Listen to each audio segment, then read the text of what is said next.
One of life's worst feelings is getting ready to use a machine, and on the first yank of the pole starter, you're left holding the handle while the rest of the rope recoils back into the machine at the speed of light. I have a quick fix for you that doesn't involve buying anything and can have you back in action fast. The first thing you have to do is remove the starter from the machine itself. It's going to be held on by a number of screws. They're going to be located around the perimeter. It might be 2, it might be 3, it might be 4. This one happens to be 2 screws, top and bottom, and they're 1/4 inch. Yours might vary, but they will be roughly in the same spot. Don't lose them. You're gonna need them in a minute. Now, once the starter is off the machine, you can flip it over, and what you'll see is actually the other end of the broken rope. It's that thing wrapped in green masking tape right there. That's the other end of the broken rope, and you need to get that out of there. Now, I've separated mine so you can more easily see how that rope sits in there. It just wraps around that little groove channel right there. You don't have to separate yours at this level. Again, I just wanted to show you kind of what's going on.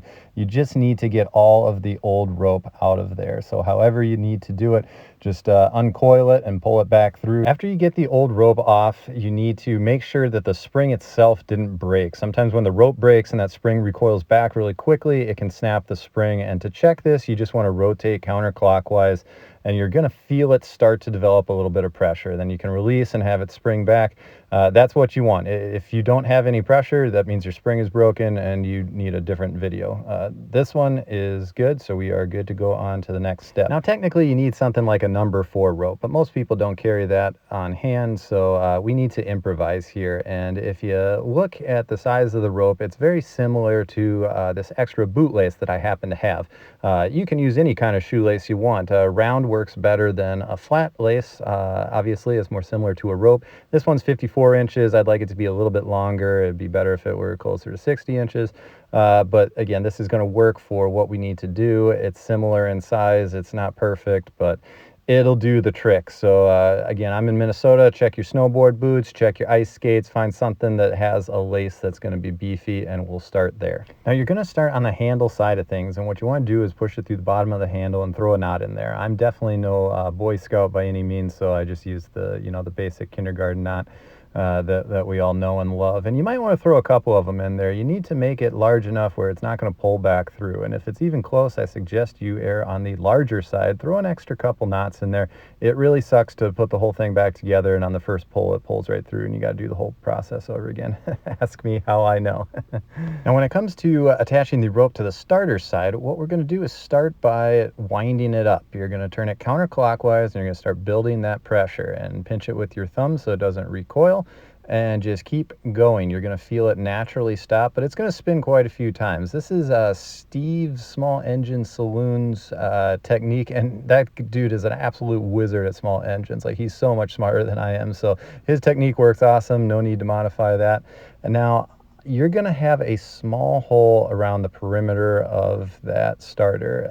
It's really hard to see in the video, but mine's right by that sticker.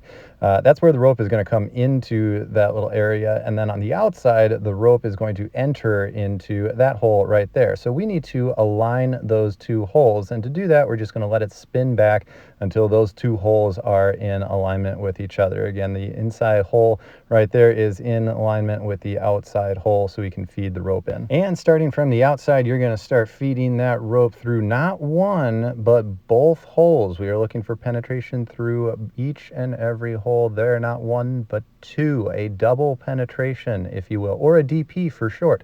Once you make it through, you're going to need to pull that rope all the way through. I like to use needle nose pliers because my hands are way too fat for that activity, but you're going to pull about an extra 12 inches or so right through, and you're just going to let that slack kind of hang out there for the moment. Now comes the fun part, where we slowly and carefully let it start recoiling. The extra slack doesn't really matter. Just make sure it kind of stays out of the way. Let it kind of do its thing. And as you unwind it, you're going to notice that the handle is going to kind of tighten up and get pulled back up into that starter. That's exactly what you want, so that's perfect. Keep letting it go until it just naturally stops, and there we are.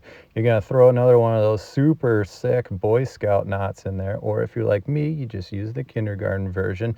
Again, just need a knot that isn't going to pull back through. It just has to be big enough to not get sucked back through that hole.